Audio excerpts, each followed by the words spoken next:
Welcome to Stillness in the Storms of Life. I'm Steven Webb, your host, and this is the podcast that helps you to have a little inner stillness and peace when you have it least and you need it most. And on today's show, I'm talking about when we're struggling, when things seem to get on top of us and things are relentless and it's one thing after another. I'm going to share a story about when I lost my computer shop and went bankrupt, and what I learned from that. And we'll end the show with the 5 things to remember when you want to give up. But before that, if you support what I do, you can head over to my Patreon, and for just $4 a month, you can really help me to produce more content, more podcasts like this. And you can ask your questions directly to me, and I will answer them in the way of a video or directly in a podcast.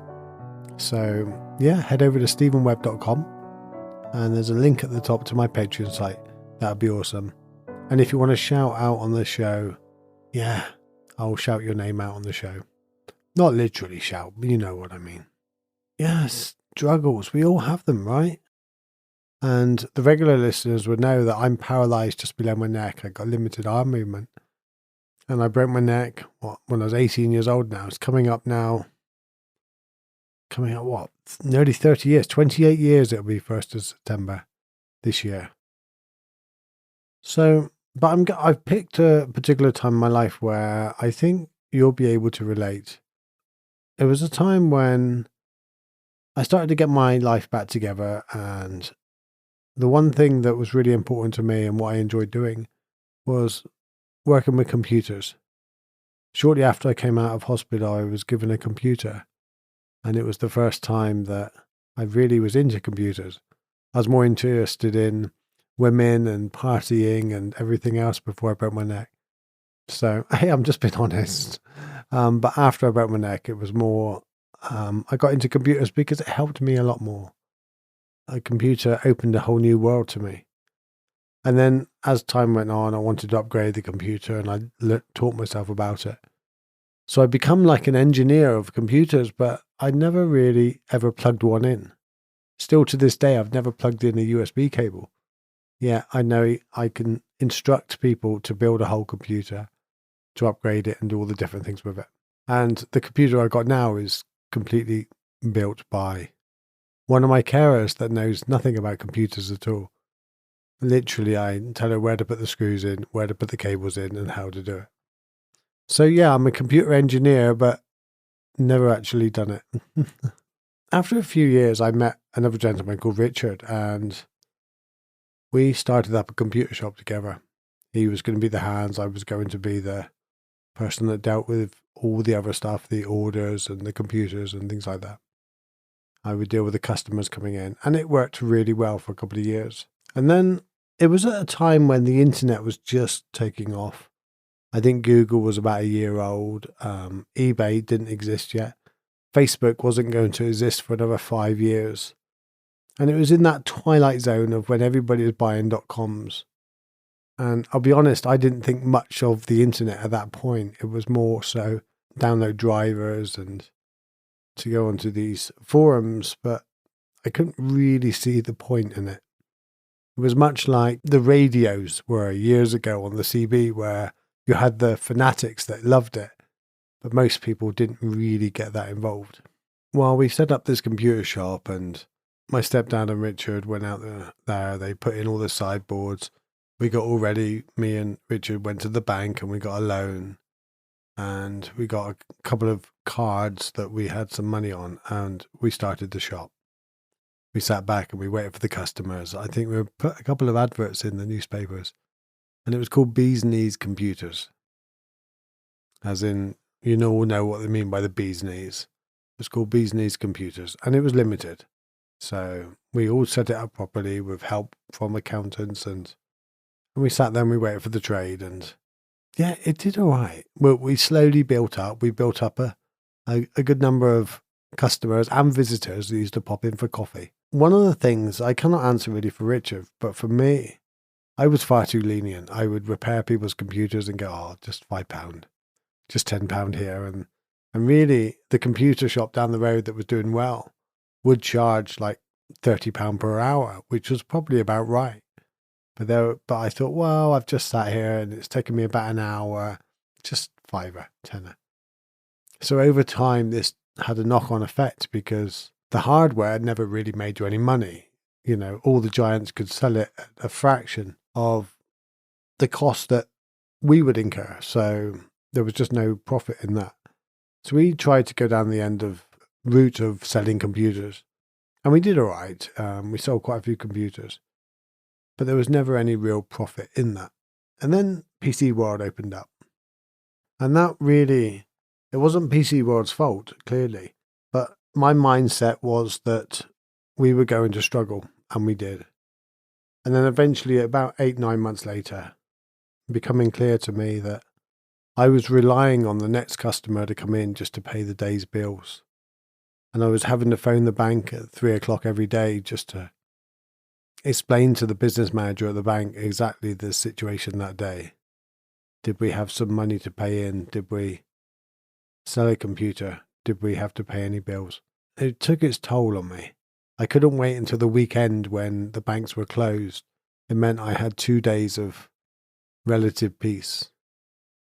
And then the accounts were building up and everything was just building up, and we were trying to, how can I say it? We were always in reactive mode. We were trying to just get through the next day. It got to the stage where I wasn't eating. I dreaded going into work. I dreaded the phone going. I dreaded the customers coming in because I did not have their parts. And I did not know what to tell them anymore, like they're on the way. When really I was waiting for the next customer to pay cash for something in order to order the previous customer's parts. And it's a pretty dire situation, and I thought I could handle it. I thought I could sort it out. I almost thought that something would come along. Until the day I got a phone call from Inland Revenue and they said, you cannot keep trading. You're a limited company and you have a responsibility to your creditors to stop trading. I had to come home and tell my parents. By this time, I'd lost quite a lot of weight. I wasn't eating. I was lying to my parents and my carers. I would say to my parents that I had just eaten. I would say to my carers that my parents had fed me that evening. But I wasn't. I couldn't eat. My dog was putting on weight. I had a golden retriever at the time called Ben. He was a Dogs for the Disabled, awesome dog. And he was putting on weight because I was feeding him my food. Just couldn't face it. I was 6 foot tall and I went down to, I believe, about 7.5 stone. You could see every rib on my body. Being paralysed as well, you could see all the bones in my hands and my arms and my legs. It wasn't pretty. I closed the shop and I confessed to my parents. Yeah, that was that. It was like a huge weight lift off my shoulder. Albeit I had to go bankrupt and I had to pay back my parents and I had to do all these different things. But the burden of that was nothing compared to the burden of saying to customers I haven't got their parts when I know they've already paid. Worrying about them coming in and worrying about the phone calls. When I eventually took responsibility, I was able to do something. There is lifelines out there, but I got so blinkered that I thought no matter what, I will soldier through. I didn't realize I was becoming a victim of my own courage ego. You can do this. You can really, really stay strong in the face of this, Come back the next day and have sheer willpower, be a warrior. Sometimes you got to know when to give up and change direction, and that was one of those times. And of course, in doing that and making that decision and taking responsibility, it wasn't the end of my struggle. I had to fight back. I had to bring courage and strength and growth to my time. After that, I went to the doctors and I was put on antidepressants, but I didn't want to stay on them, I was on them for about 18 months. And I think they play a good role when we need them. The antidepressants were able to suppress some of my fears, and they enabled me to eat.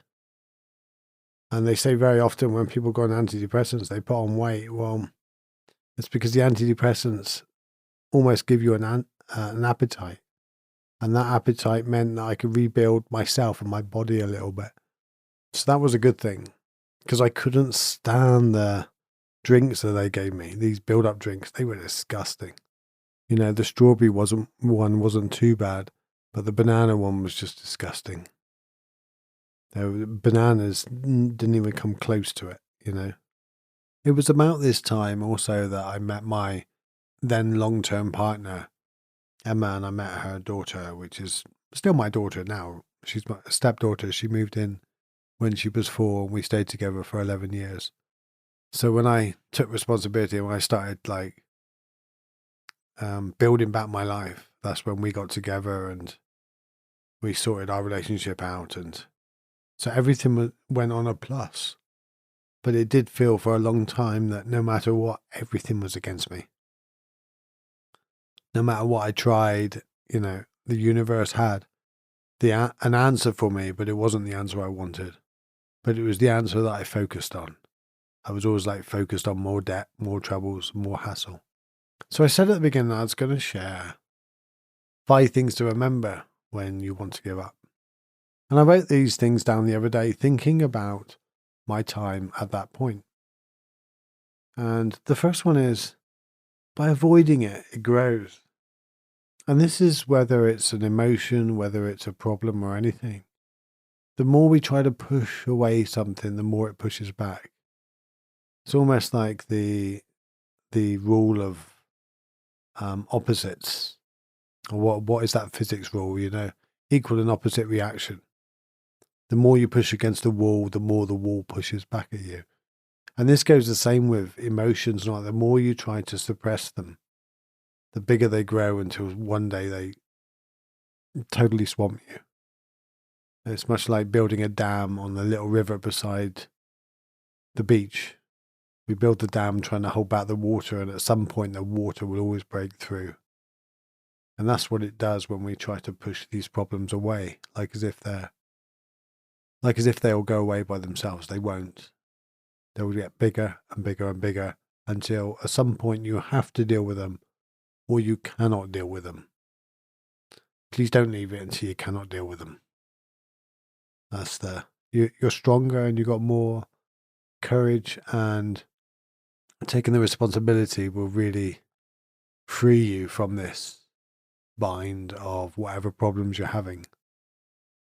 Another one is, there is always something to be grateful for. And even during the darkest of times, you still got a breath. Start there. You know, in the most dire of circumstances, even when Nelson Mandela was in prison for 25 years, he still had his breath. And while he has his breath, there's still hope. And then when there's hope, you have life, and you have thought, and you have all the other things that can come from that. You know, you've got the ingredients to grow the seed of a better life. So there's always something to be grateful for. And very often we've got things that somebody else is praying for. I always like that quote. I don't know where it come from, but it's true. If you're listening to this podcast, you're doing okay. You really are. Number 3, it's not personal. We often think that these things keep hitting us again and again and again because it's something about us. The universe has got it in for us. Like the universe has got so much to dish out, and it's dishing out all of it towards us, because we even see these quotes like, well, we only get given the stuff that we have the strength to endure. I don't subscribe to that. I really don't. I don't think the universe is up there keeping score, seeing how strong you are, I just think life's happening. And I think we need to deal with it. We need to enjoy the things we enjoy, and we need to embrace the things that we don't enjoy so much, because you cannot have one without the other. And the universe really doesn't know your name. It's not keeping score. you're really not that important for everybody to conspire to damage you or to keep picking on you. It really is not that kind of universe. It doesn't work that way. And this next one's a little bit harder because this is a motto, I believe.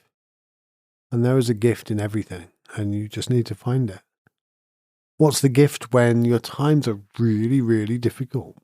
You know, what was the gift when I was facing bankruptcy, when I was feeling sick at the thought of going into work?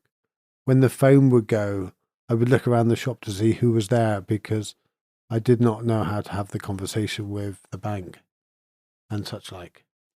But yeah, I do believe there's a gift in everything. And what is the gift when, you're on antidepressants, you're so fed up with life, you don't have any money, you can't pay your bills, you think the world's judging you, and you really just wake up every morning and the problems start the moment you open your eyes? Where's the gift? Well, the gift I couldn't see at that time, but I see the gift now. And the gift was, it grew me, it taught me stuff, I had to take responsibility for my life. And because of that, many things have happened since. That responsibility that I learned at that point has really helped me to not go back to that point today. It's taught me many, many things. And there's always a lesson in something. So even if the gift is only a lesson, it's still a gift. And finally, the moment is not permanent. When we have real problems or when we're really suffering, we tend to think that's our life. We might be suffering from depression or a bad case of anxiety. And when we're in that hole, when we're in that situation, we think that's permanent. We think that's our life. We think that is who we are. It's not. It really is nothing more than a temporary moment, temporary glitch, and it will move on and pass. Things will work out. Okay, so let's bring this podcast to a close. Are you going to be my first supporter over on Patreon? That would be awesome. Support what I do, enable me to create more content, create more podcasts, and help more people. Help more of you have a little more inner peace and stillness when you need it most. Head over to stevenwebb.com. The links are below this podcast. Thank you. Share, and I don't know if you can hear my little Westie in the background doing some coughing, I think. Take care, guys. Have a good day, and don't forget to subscribe and review my podcast if you can. Thank you. Bye.